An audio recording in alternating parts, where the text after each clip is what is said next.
Hi, this is Paula Gloria, and this is the morning edition of Farther Down the Rabbit Hole. I want to wish you happy Independence Day and happy 4th of July. Now, most of us just enjoy hot dogs and picnics on the 4th of July, but there's a whole history behind this day, as all of us know, and the reason we have the ability to celebrate has to do with the sacrifice that was made by our forefathers. Independence is precious.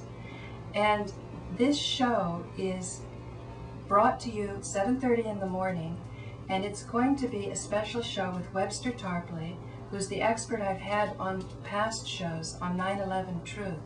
However, today I've asked him to speak about peak oil, because this is something that's of grave concern to people who want to create a better world, and part of creating a better world is you need energy to do it. Now, as a charity director in the past, I had the experience before the turn of the century of being informed about Y2K and how all the computers were going to crash and it was going to be a disaster. I was terrified by that information, and I was in a position to fund certain projects. But I was so bewildered and overwhelmed at the magnitude that I just essentially ran off with my friend to India, because I figured India was a country that was sort of closer to cows and animals, and that if there was this technological meltdown, I would be a little safer. When the turn of the century came, we had New Year's 2000. I was stunned. I felt totally ripped off that nothing happened, and I was just going like, why? So when this peak oil thing came around, it reminded me, it had many of the signals of what I'd been through before in sort of past do-gooder abuse, I guess you'd say. So without further ado, I'm going to introduce you now to Webster Tarpley, and I'm going to let Webster explain exactly, Webster, what is peak oil, and what should we Americans, particularly on the 4th of July, be concerned about? Thank you, Paula. Thank you for having me here, and happy 4th of July to everybody. If you're up this early, congratulations to you. I think the short answer to that is peak oil is essentially a fraud. It's a monstrous propaganda fraud practiced on the world by the oil cartel itself, with the help of the central banks and the banking community in general, because it is designed to create an atmosphere conducive to further rounds of genocidal austerity against the people of the world, and it is also a support operation for the dollar in its death agony. Now, for people who don't know the details of this story, let me just summarize it. For the peakniks, the supporters of peak oil, the group that we call the peakniks go back to their guru, who is a character called King Hubbard, who worked in the research department of Royal Dutch Shell in its American branch, Shell Oil. And back in the 1950s and 60s, he posited that he felt that U.S. oil production was going to peak around 1970, and that there would be a peak in world oil production some 10 or 15 years after that. So that would more or less correspond to where we are now, except that it's a fraud. The question of U.S. oil production peaking in 1970, that is more or less what happened. But it peaked. U.S. domestic drilling and oil production peaked around 1970. In other words, it reaches its maximum, and after that declines. The problem you have with that is so many other things peaked around 1970. The standard of living in this country peaked around 1970. Production of things like steel or chemicals or a whole array of industrial commodities and products, physical economy, peaked because 1970 corresponds more or less to the collapse of the Bretton Woods monetary system in 1970. The only monetary system the world had from 1944 to 1971 that was essentially jettisoned extreme folly on August 15th, 1971. So we had peak oil in the United States, but we also had peak steel, peak standard of living, peak chemicals, peak this, peak that, you name it. It's not limited to oil, and that leads me to my other point. What we're dealing here with is the death agony of the US dollar. We're dealing with the decline of a monetary system starting in about 1970, and we are now in the final phases of the death agony of the dollar. What you're dealing with is a crisis of political economy. It is a breakdown crisis of imperialism. It is a financial and economic collapse and catastrophe of the world economy. But it is not a geological fact. Nowhere in all of this is there any evidence that the theoretical production of oil in the world has to go down, or indeed is going down. Rather, what we seem to have is record high oil prices based on a glut of oil in the market. More oil than ever before in the markets, and the price is sky high. How can that happen? Through things called hedge funds. People may have been reading about the Pequot Fund lately. There's a big scandal around the Pequot Fund, front page New York Times a week ago Friday. This is a huge hedge fund. There are now about $2 trillion in U.S. hedge funds alone. These are those highly speculative, risky, adventurous funds that fly below the radar because they're not regulated. They have few investors.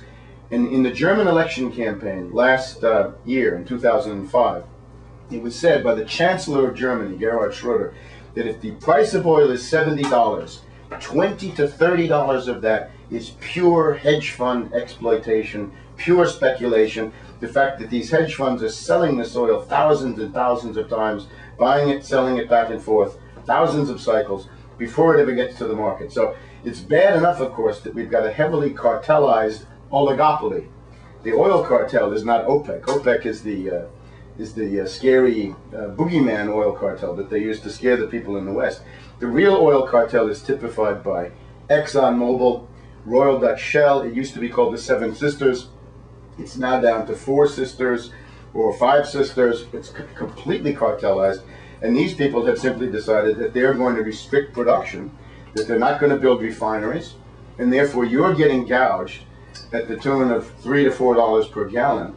And the result of that is that the American standard of living is now 1/3 of what it was in 1960. Our living standard has declined by 2/3.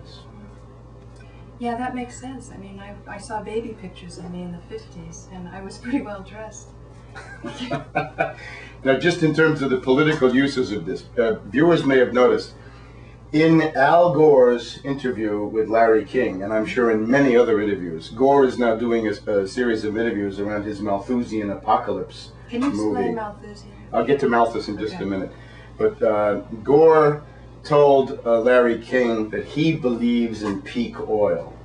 And this shows how very radical, how very left, how very progressive it is to believe in peak oil. Al Gore, the mouthpiece of Wall Street and the close friend of Prince Charles and the British royal family, a real man of the people, a real guy out in the streets fighting for the common man, has told us that peak oil is there. That same week, George Soros, one of the controllers of the Democratic Party, a real finance oligarch, parasite, exploiter, and looter of the entire world, Soros recommends more austerity for the United States population. The living standard here has got to go down even further. They've taken 1/3 of your standard of living over the past 40 years, and Soros now wants more. How very progressive, how very avant-garde they all are. And I think this essentially shows what's going on here.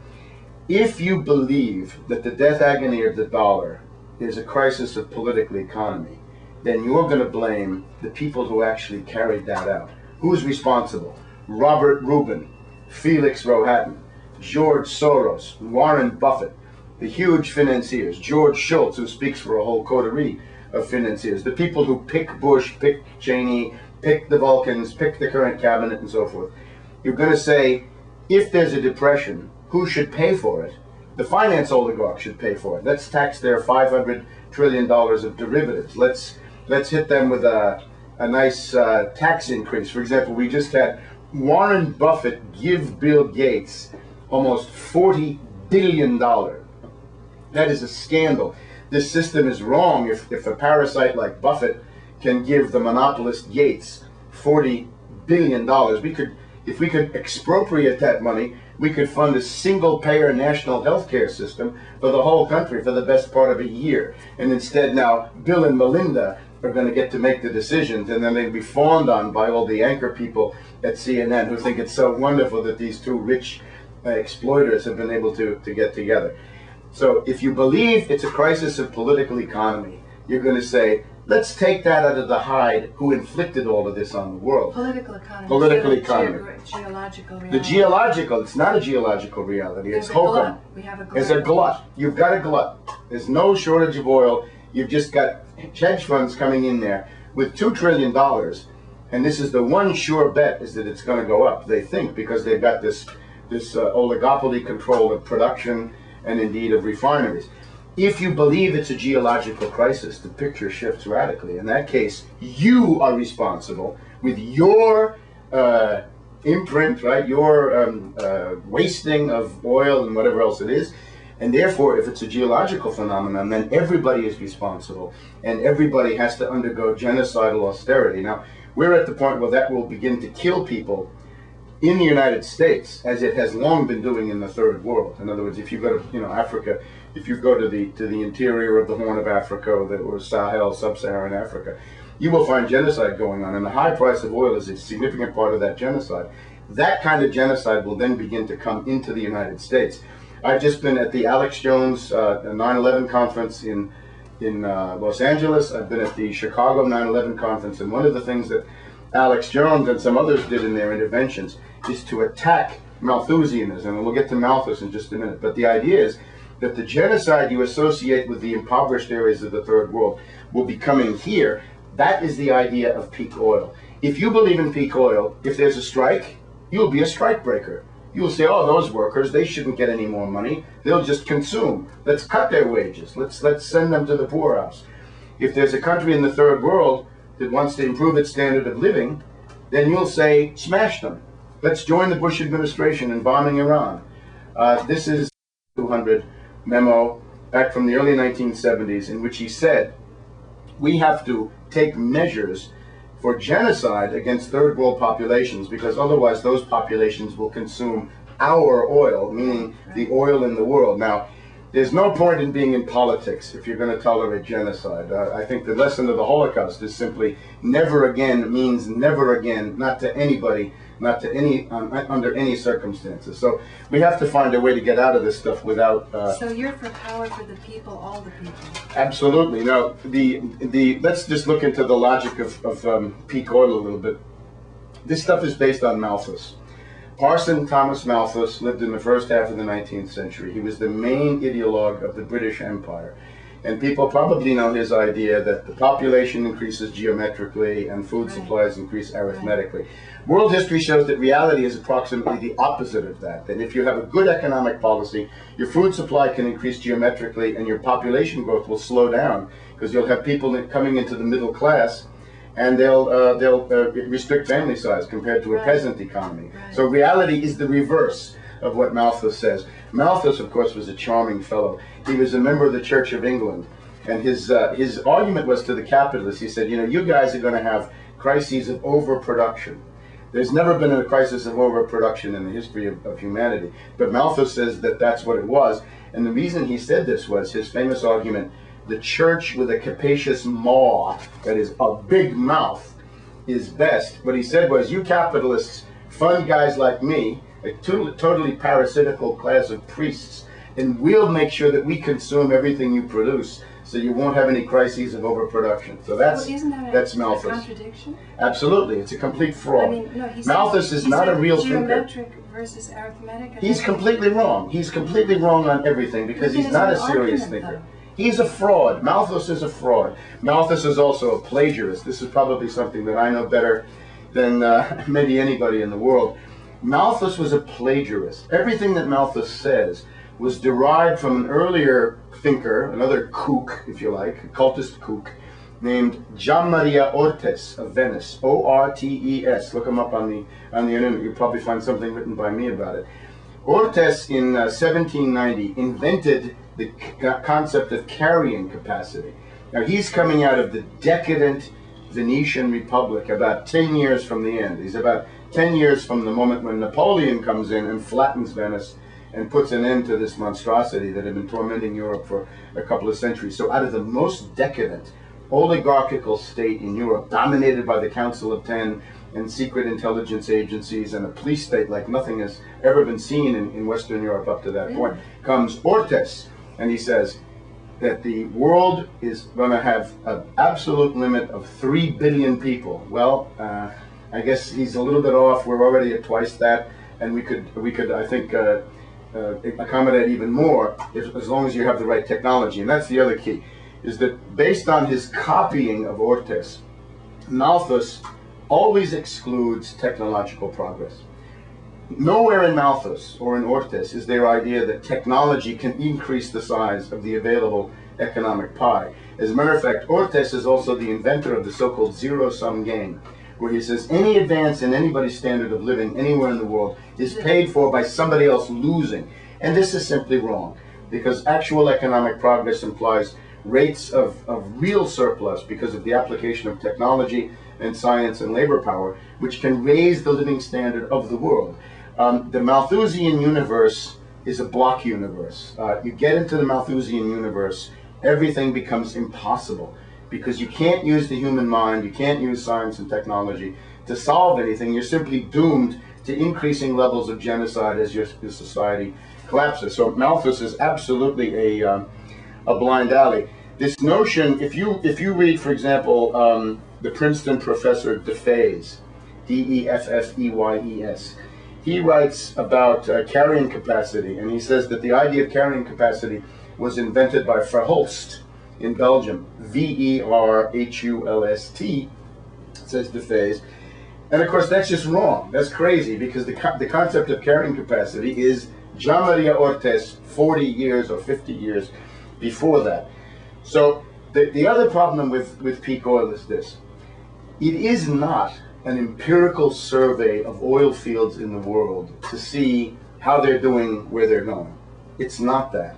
It's a metaphysical statement that says any resource, no matter what it is going to have an up curve, a peak, and a down curve. And I guess that's fine, except if you've ever dealt with physical research, I remember a speech by some people from Lawrence Livermore, and they said, if you want to have any serious research, you've got to check your codes. In other words, it's not enough to have a computer model that goes up and down. You have got to have some points along the way where you can actually verify empirically that what you have going on your screen somehow corresponds to real processes in the real world. Check your codes. The peak oil people are not interested in checking their codes. But Webster, isn't it just simply that it's not a renewable fuel? Yeah, but the question is, the peak could be 1,000 years in the future, and this model would never know it. I see. I think there probably is a peak somewhere, except, and that's the second point, there may be a peak at some unidentified future time, but there's no evidence that we're anywhere near it. Again, we have a glut. Empirically, there's a glut of oil. Rather, there's also then the second point, which is that Soviet science, which I think you have to take absolutely seriously. The Soviets, the Russians are an absolutely serious scientific tradition, in many ways better than the Anglo-Americans, right? Because the Russian one is based on Leibniz, the greatest mind of the last 300 years. The abiotic oil, which simply says that it is a renewable resource. In other words, that it's not a fossil fuel. The notion of oil as a fossil fuel comes from the British. We could comment on how the British ideology goes into this, but the Russian view is it's not the product of old dead dinosaurs and plants and stuff like this. Really? Not at all. Really? It's simply part of the crust and the nature of this planet to have large amounts of this fuel. There is no proof it's a fossil fuel. So the Russian abiotic oil treatment, which the theory would say that oil is being produced essentially all the time, and therefore it's renewable. Now, it's also not clear what's the rate of production of oil in the abiotic theory. Is our current level of consumption greater than the additions coming up from the core of the planet? This we can leave aside. But the point is, the whole peak oil business is essentially an abstraction floating in the air with no empirical validation. The other thing I would say, before we leave Malthus too far back, Malthus is the basis of every reactionary and fascist ideology the world has seen lately. It's the basis of Darwinism, it's the basis of social Darwinism, of Nietzsche, and indeed of the fascists. Now we have about 10 minutes. Okay, now, So there has been an empirical survey of oil by Daniel Yergin of Cambridge Research Associates, right? He's paid by the oil cartel too. he says that there is no sign of peak oil, and that as long as new technologies are used, you can maintain the current levels of production. I would say even more. Let's look at someplace like Iraq. New technologies, this is a contradiction. Either we have enough or we don't. No, it's a question of how much can you get out of the ground. At any one time. At any one time, of course. There's oil, there's tremendous oil in the ground. Given a growing population. There's also fine. There's a question of how much does it cost to do it. The whole question of what is economical, what is not economical, has to do with the world rate of profit. The problem you have in the world today, the world rate of profit is negative. We're in an economic financial breakdown crisis. We're in the death agony of the dollar. You see the stock market jumping around like mad. You see the dollar crashing, recovering, crashing. We're in a real economic crisis, a real financial panic. And we're very close to the moment where the dollar will essentially be dumped by a large part of the world. Russia is dumping the dollar. Iran is dumping the dollar. Syria has dumped the dollar. Other countries are about to dump the dollar. They're all trying to get out. Venezuela. Oil, does it? Yeah, the dollar and oil go together. They're married because up until now, the only way you could get any oil was with dollars. The only way you could buy a barrel of oil anywhere in the world until quite recently was dollars. That's not true anymore. You can now buy it with a ruble. And next month in July, this month now, you'll be able to buy it with a euro if you go to Iran. Now look, let's just look at a couple of producers and we'll see what their story is. Let's take Iraq, right? Iraq is a huge oil producer, or was. 1980, Kissinger convinced Saddam Hussein to attack Khomeini. So we had a long war between Iraq and Iran. And that obviously led to a degeneration of the oil fields. Then we had a long period of decline. We have the first Gulf War. The U.S. attacks Saddam Hussein, bombs those oil fields. Saddam burns them. Then we have 10 years of economic sanctions in which the Iraqis cannot import a lot of the things they would need to modernize the oil fields. Then we have the second Gulf War, the occupation of Iraq, a resistance going on, pipelines being blown up and so forth. The resistance is fighting. We have to assume that whatever Iraq is producing today, it's a small fraction of what they could produce. Let's take Iran. Their story in the 1980s is basically the same. Let's just go back a little bit though. When Khomeini came in, Khomeini was of course imposed by Zbigniew Brzezinski as part of his Islamic fundamentalism, right? Brzezinski said that Islamic fundamentalism is the main bulwark against Soviet communism. He insisted on Khomeini being installed. When Khomeini came in, Iranian production went from something like 5 million barrels a day, if I'm not mistaken, to about 500,000 barrels a day. So they lost a great deal of their production. Then they had the war with Iraq for the whole 1980s, war with Iraq. Then they had sanctions from the U.S. from then until now. So we have to assume also that Iranian levels are completely depressed. Now one more. Siberia. Siberia is a great oil field. It's about 1/3 to 1/4 developed. And Russia, of course, collapsed under shock therapy, hyperinflation imposed by the International Monetary Fund during the 1990s. So you have all of that. Now, let's just also go back. The oil crisis in 1973 is in many ways the model of what they want to do today. Let's look at this. The oil crisis of 1973 was cynically planned by Lord Victor Rothschild of the infamous banking family, who was the director of research at Royal Dutch Shell all during the 1960s into the 1970s. This King Hubbard character worked for Lord Vic. Lord Vic told King Hubbard what to write. And the idea here was they decided that they would have a 400% increase in the price of oil in concomitance with Henry Kissinger's Kippur War, October 1973 in the Middle East. Now, all of this was presented by the U.S. State Department at a meeting of the Bilderberger Group in Saltsjöbaden, Sweden in the spring of 1973. A guy called Harold Levy, obviously working together with Lord Victor Rothschild, came into this meeting and said, here is a scenario, my dear ladies and gentlemen, for a 400% increase in the price of oil in association with the Middle East war that we all know is coming, because they did know it was coming.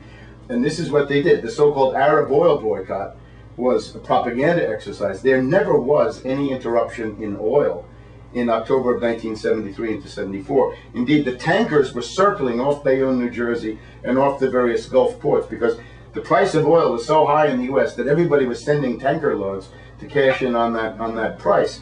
There never was an introduction. What that did do, though, was increase the demand for dollars by 400%. And that had the effect of keeping the dollar as the world reserve currency for the 30, 35, 40 years since then. So that was successful. I don't understand. Why was there a demand for dollars? There was none. The dollar was about to crash, and it was about to be the end of the role of the dollar as the world reserve currency. But when you raise the price of oil 400%, since that has to be paid in dollars, then that's 400% increase in the demand for dollars. Okay. And of course, it was a wonderful way of making Europe and Japan pay for the dollar, and that then led to the recycling of petrodollars through Saudi Arabia into Chase Manhattan Bank and Wall Street, leading to the bubble economy that we've had ever since. In 1979, essentially, they did the same thing, and the idea is that they simply built the world. Now, people are also wondering, what are you going to do about the energy picture? Let me just cite some people. We have Patrick Moore, the founder of Greenpeace.